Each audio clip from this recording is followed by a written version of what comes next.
Louis, clashes between protesters and police. Anger after a judge finds former police officer Jason Stockley not guilty of murder. These are human rights being violated. Prosecutors and attorneys say they are stunned. Appalling. Appallingly contrary to all of the evidence. But also say they're done. It's over. The judge has made his decision. But on the streets, the protests continue. News 4's expanded coverage of the Jason Stockley verdict continues now.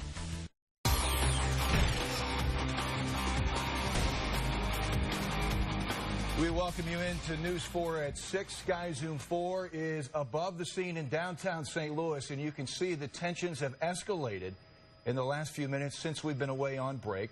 Police have been asking for protesters to clear the streets in the area of Tucker and Clark for the better part of the last hour. And, Courtney, you've been here with Claire Kellett. We're looking live now at Sky Zoom 4. Those were shots on tape. Now this is live, correct? And what we're seeing right now that's changed just in the last 90 seconds that we had to step aside and take a quick break is police moving further back down Tucker towards the interstate there, as it's been sort of a stop and go situation with police, but now you see them holding that line and now they're moving it further back there along Tucker in the area of Tucker and Clark downtown. Yeah, police said about a little bit after 5 o'clock this afternoon were asking for protesters to clear the streets. At about 5:20, they put out a statement saying it was no longer considered a peaceful demonstration or a peaceful protest.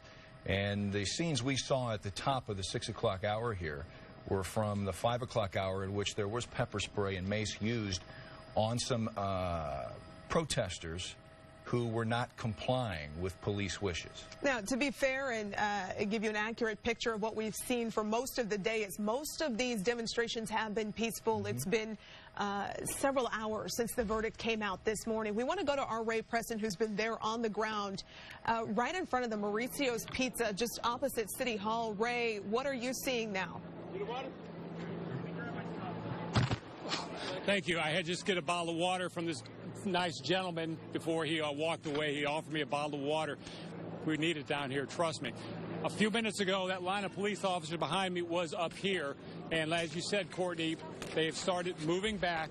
Now, one thing we talked about earlier was notifying demonstrators that that this was now considered an unlawful assembly. And you asked, you know, how were they notifying? Have we heard anything? And I said, well, there has been no bullhorn or loud speaker, no PA system that we heard. So I got to tell you, a few moments ago, you had what appeared to be the gentleman, the officer with the police, who is the head of this unit, I guess you could say. He was meeting with some of the demonstrators, and they were having a discussion. So it was not one of these instances where over the PA system they say clear the streets. He was up there having a face-to-face discussion with these demonstrators. Now, did they see eye to eye on things? I would say from the body language and the tone of voices, no. They were definitely arguing and debating, but he was standing his ground. They were trying to stand their ground. And then after a few minutes of discussion and debate, a lot of the demonstrators moved up Tucker here, going north on Tucker. And then the officers also moved back several feet, and now, like I said, have, I don't want to use the word retreat necessarily, because there are no victories here as far as advances in retreat, but they have pulled back some, if you will. And now you can see there's more movement, and they appear to be leaving the street right now. So again, tensions have calmed down considerably here at Clark and Tucker, and this may be wrapped up for now, or at least this one part of it. Reporting live from downtown, Ray Preston, News 4. Let's go back to you guys in the studio. Water. He has been on the streets covering this since shortly after the verdict was announced this morning. It's tough duty. You have a lot of stimulus hitting you. You have protesters talking to you. You have anchors and producers in your ear. Ray's done a remarkable job. Lauren Traeger has been on the trial since the opening arguments right through today's verdict from Judge Timothy Wilson. She joins us live from downtown St. Louis here at 6.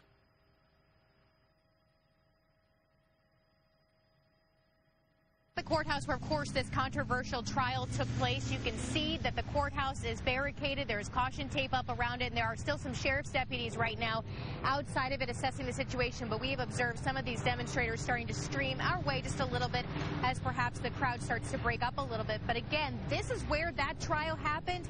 Many people now feeling frustrated by the outcome of that trial, including the prosecutor in this case. But Jason Stockley's attorneys tell us they were confident all along he would be acquitted. The attorney in that case, the defense attorney, says the facts have been misrepresented, and he said he's happy with the way the judge wrote his decision today. Let's now take a look back at how we got to this day.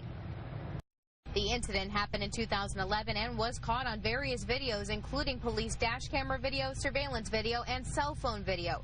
Federal investigators reviewed the case but declined to charge it. State prosecutors charged Stockley with first-degree murder last year.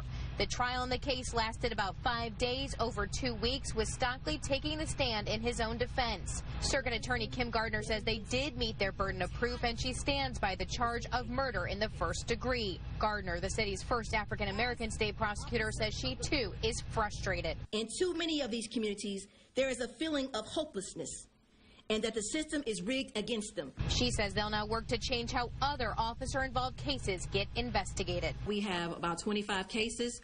We're looking at those cases. We're going to evaluate those cases thoroughly.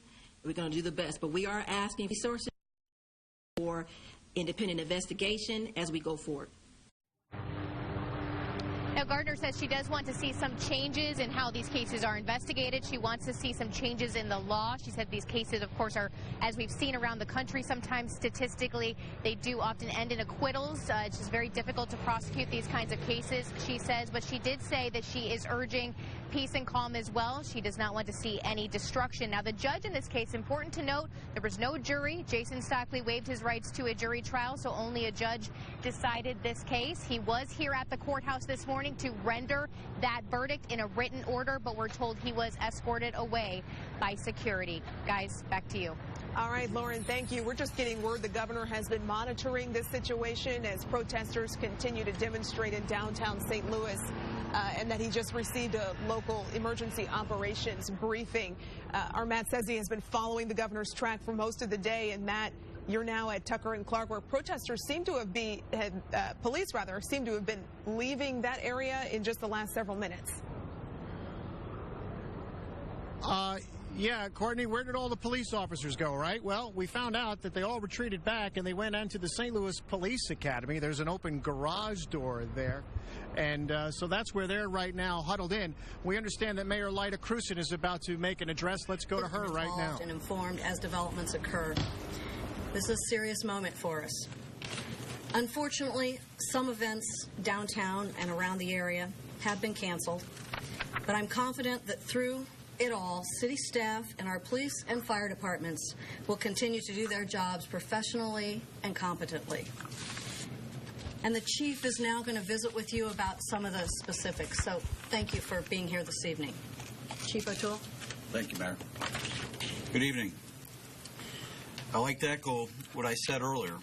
Our department is committed to ensuring every citizen's First Amendment rights. However, we were equally committed to enforcing the law. The safety of our citizens and our officers will always be our #1 priority. For the most part, demonstrations have been peaceful. There have been some tense moments where agitators became destructive and assaulted police officers. I am proud of my officers. They have used great restraint today. We've made several arrests today. This morning, we had one arrest at 14th and Washington. A male was arrested after damaging a police car. He was charged with destruction of property, failure to obey, and interfering. We had 12 additional arrests at 315 South Tucker. The charges range from assault second on a law enforcement officer, failure to disperse, interfering, and peace disturbance. We had 4 officers assaulted. 1 officer suffering an injury to his hand. He was treated on the scene and released. 3 officers refused medical attention. One of these officers was struck in the head with a water bottle. 1 officer was knocked off his bike, and the other was pinned on his bike. Officers deployed mace after an officer was struck by a water bottle. Some officers were wearing personal protection gear because agitators were throwing items at them. At least 1 police vehicle was damaged. We ask that anyone who wishes to report damage to call the police. We are committed to keeping the media and the public updated with any new information. Please follow our department's Twitter account for updates. Thank you. Thank you all. Chief, would you say, can we ask you a quick question, Chief? Events have not gone the way you had hoped for. Either you, Chief, or you, Mayor, can answer that. I mean, you had, certainly hoped the way it started off very peacefully, and then things got out of hand. Can you just talk about that, your disappointment in that? Well, I would not characterize it as getting out of hand. I would say that all in all, today's protests were very peaceful, and that the police exercised great restraint. And so I think that is a good outcome for a very tense day. Obviously, the day is far from over, as we saw in Ferguson, and Chief Belmar certainly is a witness to this. Things got worse as the evening wore on. Is that a fear?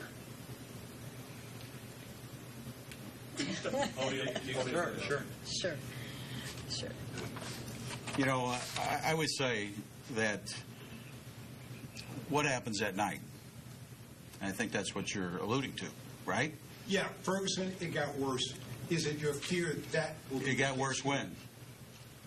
At night, during the evening. 10 o'clock. Right. So, of course, that's our fear.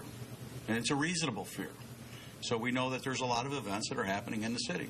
And like what we've done today, we've taken those necessary precautions. We've had many planning sessions, and we have a plan in place for just what we've said all along. To, one, allow for people to exercise their constitutional rights peacefully, but also, in case there would be violence or destruction, we're not going to have, destruction of property or injuries to citizens or officers. So, we have a plan in place should that happen. I would remind you, Elliot, you asked us, did things go the way we wanted it? I would probably pose that same question to the people who said earlier that it was going to be disruptive. Well, it's been disruptive. We think we all know that. But it's hardly been completely peaceful. I've had officers assaulted. So that's a good question to pose to the other side as well. Madam Mayor, I know you were an alderwoman when Ferguson happened, and you weren't necessarily in the executive office. But I'm curious what things that maybe you did differently, either before or now, than the previous administration. Because as you know, even though the majority of protests were in Ferguson, there were some major ones in St. Louis that caused some property damage. So I'm interested to hear anything that you've done differently that's notable.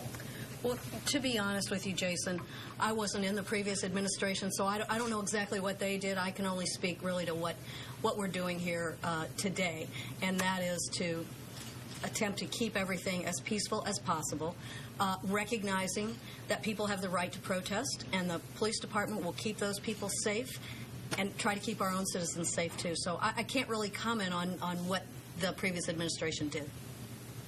Chief, could I ask, since during Ferguson there was one particular major hotspot where most of the confrontations took place and the protests took place, this time around we're not quite sure where that will take place. There may be a crowd in the Central West End, the courthouse, maybe here at the police department. Are you confident you have enough resources, enough personnel to deploy them to all the different locations that you may need to? Yeah, like I said, we've put a great plan together. We have a lot of resources. I feel confident, yes. But like you just said, there's a lot of unknowns. So we expect other locations, and we have a plan, and I think that we're pretty confident with our plan. This is a question perhaps for both of you. I saw Governor Briggs entering the building earlier. What kind of communication have both or either of you had with the governor about how to handle this? Take that one. We've been talking with the governor's office for a couple of weeks now, and he's really just here today, I think, to be encouraging to the police officers who are working hard and working long hours, and I think that was the purpose for his visit here today. Chief, there was a 2015 settlement offer that was made regarding the use of tear gas by a few local departments. Has any of that criteria been followed today? I believe it was, let the protesters know before you deploy the tear gas, give them room to retreat from it. Is that underway currently? A lot of our footage can't really tell, per se.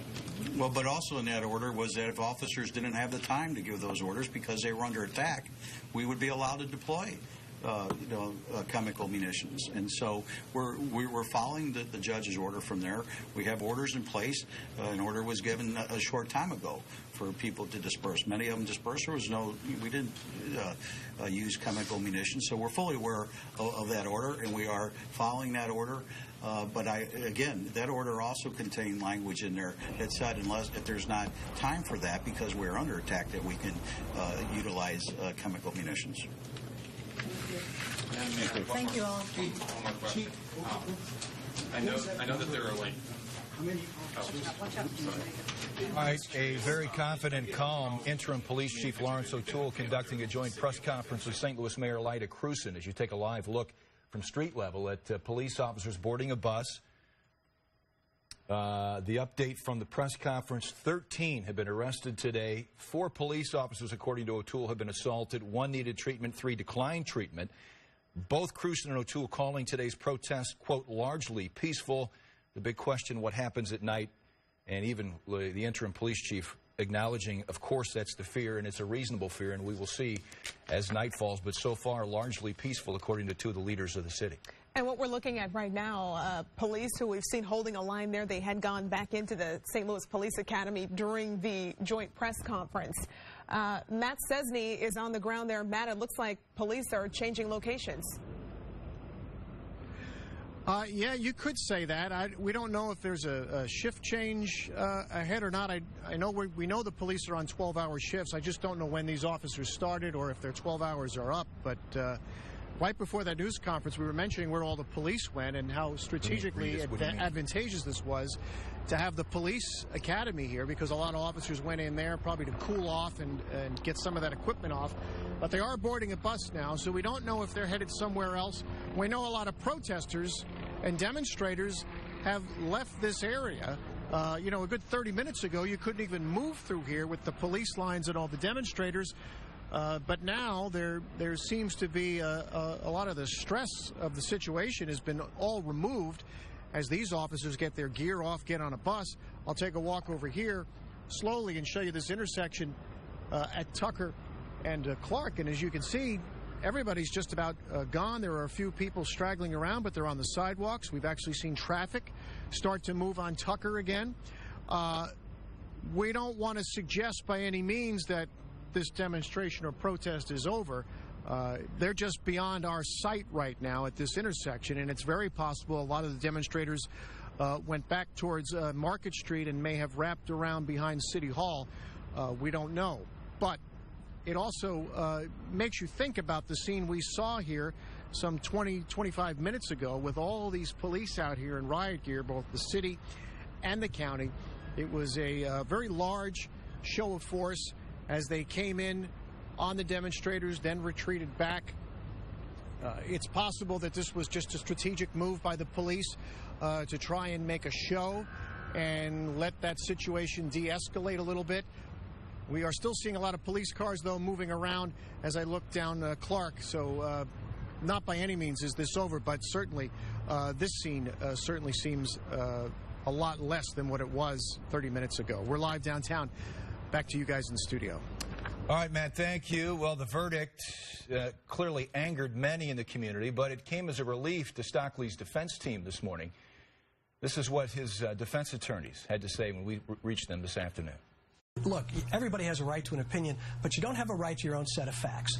These are the facts. This is what was said in the courtroom, and there's been a tremendous amount of misrepresentation, and that was a real concern to him and Brian and me, and Judge Wilson set all of that straight. And so...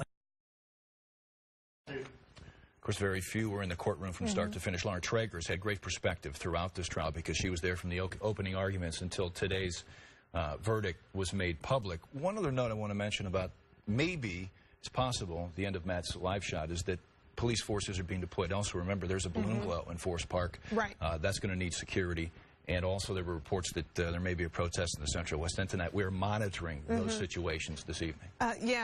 Chief O'Toole was asked the question, is it possible that things could change and get worse at night? He definitely acknowledged that that's a possibility. So on that note, we'd like to go out to Lauren Posen, who is tracking any kind of events that might be going on this week, and Balloon Glow being probably the biggest of them. Lauren?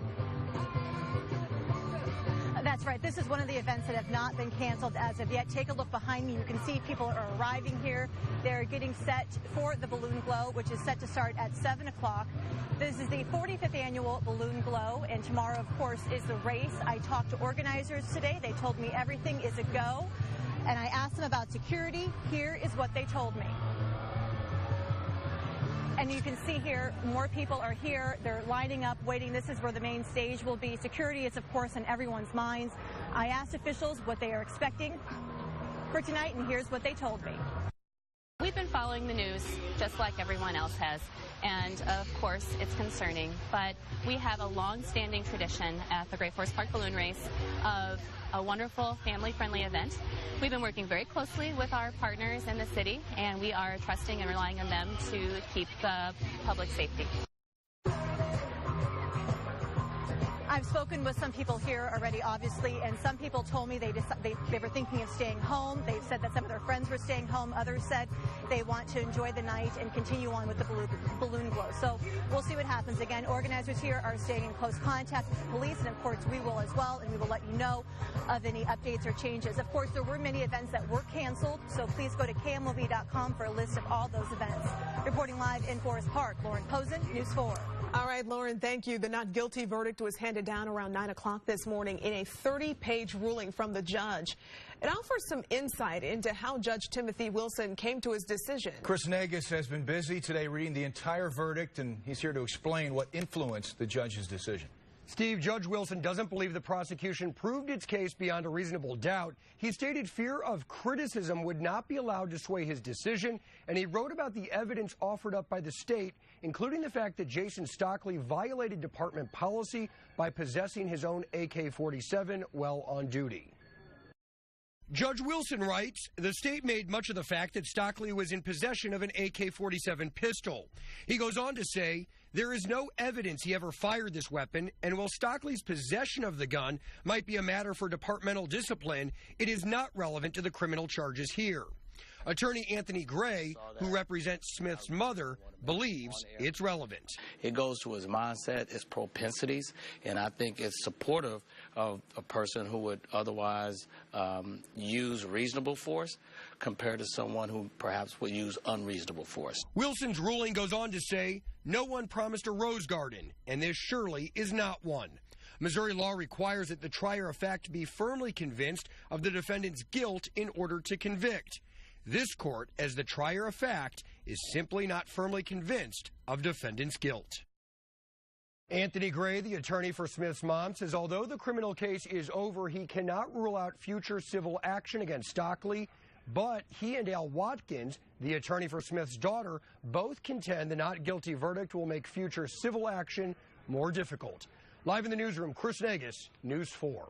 We want to go to our Claire Kellett, who is sitting with Jeff Rorta, who is the president of the St. Louis Police Union. Claire? Jeff, thank you for being with us this evening. Throughout the day, you have had a number of conversations with police officers who are on the streets of St. Louis right now. What are they saying and what are they feeling? Yeah, I've been out of both command posts. There's a lot of anxiety. There's a lot of pressure and exhaustion that goes along with being out in the heat and having all that heavy gear on, the protective gear. And going for sometimes hours without a drink of water or anything as you're standing on the protest line. So it's very difficult conditions for these guys. And it was just maybe about a half hour, 45 minutes ago, the first time today that we saw, some back and forth between the police officers and the protesters.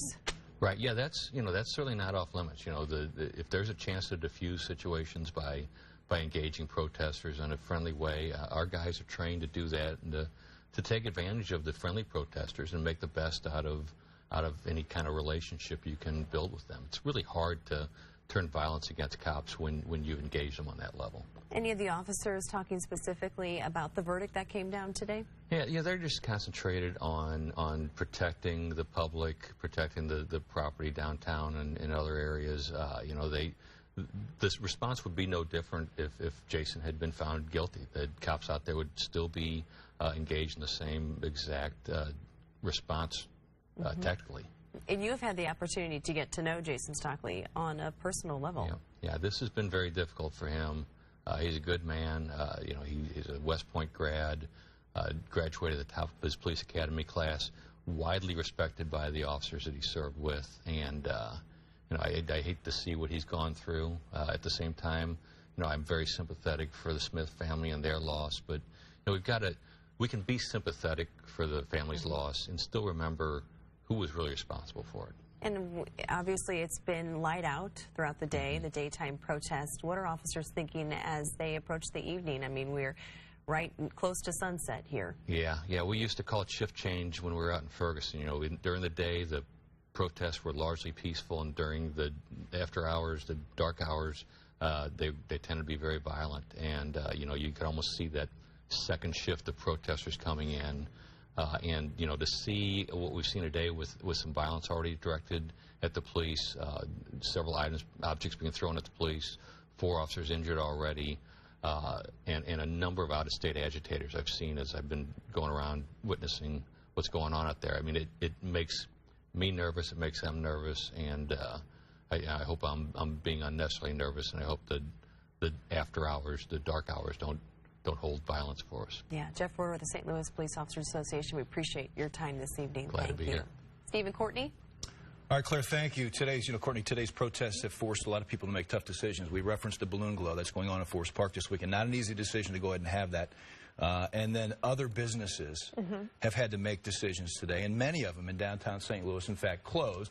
They took precautionary steps to keep their staff and customers safe, and many did close today because of the protests. News 4's MARIELLE MOHS has been tracking what's open and what's closed, what's even boarded up behind you. Elle? Guys, I'm at Washington and Tucker right now, and this store right here is a prime example of what's being boarded up downtown. Fresh Images, Boost Mobile down the street here on Tucker is also boarded up. Across the street, the Shell gas station also boarded up. But there's a lot of businesses downtown that are doing the exact opposite, and they're operating business as usual. Moviegoers turned away Friday at MX Movie Theater, instead getting greeted with this sign at the front door. A security guard tells News 4 the theater closed because of the verdict reaction and protests. Of this entire block of businesses along Washington Avenue, 2 are closed and 4 stayed open, including Taze Mediterranean and Pie Pizza. You know, we show continuity to downtown at these types of protests. As long as they're peaceful, you know, we support. But I didn't want to add fuel to the fire by assuming that things were going to be violent. Both, though, are staying flexible and vigilant, saying they will close if they believe their safety is at risk. If we needed to get out, we have a plan set for that. Chris Summers, owner of Pie Pizza, understands why businesses choose to close, but personally thinks it's premature. There's a lot of people downtown who need to eat, including protesters. So we're going to stay open and, again, just monitor the situation. And if things change, we'll react. But there was no reason for a reaction other than business as usual. And Tucker here has seen a lot of the protesting today, and all in the middle of it is SLU Law School. Coming up in the second half hour of our coverage, we talked to the dean of the law school, who explains how they're operating during these protests and how they're using it as a teaching moment. Live in downtown, MARIELLE MOHS, News 4. All right, Marielle, thank you. We have our crews spread out across the area. For those of you who are just tuning into our extended coverage, we are in a special 1-hour edition of News 4 at 6 as we continue to cover protests that have followed the verdict that came out this morning in the murder case against Officer Jason Stockley, former St. Louis police officer accused of first-degree murder. He was acquitted this morning. Both the interim police chief Lawrence O'Toole and St. Louis Mayor Lyda Krewson, speaking at a joint press conference a few moments ago, called today's protest to this point largely peaceful.